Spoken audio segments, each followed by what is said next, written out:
அந்த மேற்கொள்ள என்ன பண்ணா அந்த முடிவுடைய வழியா அதனுடைய சிறு சிறு துணைகள் மூலமா உணவுகளோட ரத்தத்தை அது உறிஞ்ச ஆரம்பிக்கும். அதனால தான் தலை குளிக்கும் போது சீக்காயை போட்டு தேய்ச்சி குளிக்க சொல்றாங்க.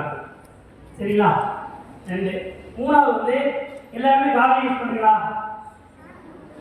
எல்லாருமே சிறப்பு ஏன் போடுறோம்? பாத்ரூம் போக டாய்லெட் யூஸ் பண்ணுறோம்.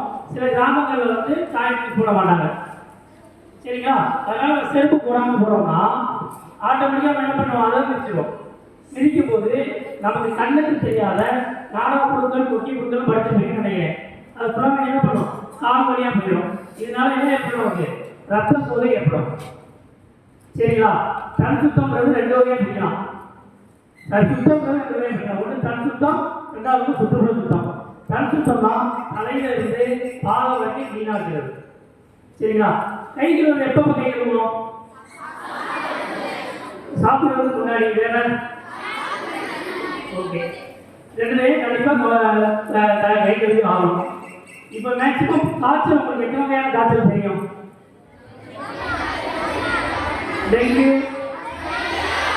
மலேரியா, சிக்கன்குனியா, டைபாய்டு,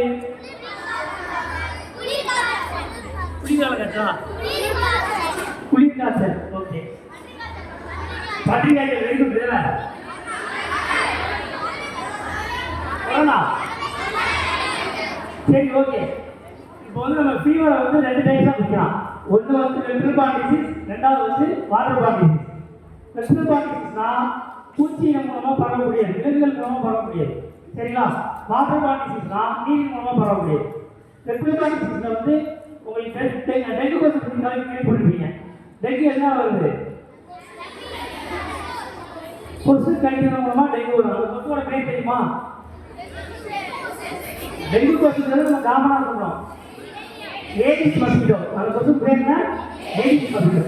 ஏடிஸ் மஸ்கிட்டோவில் ஆண் கொசு கிடைக்குமா, பெண் கொசு கிடைக்குமா? சத்தமா? பெண் கொசு தான் கிடைக்கும். சரிங்களா? இந்த கொசு எப்போ கிடைக்கும்?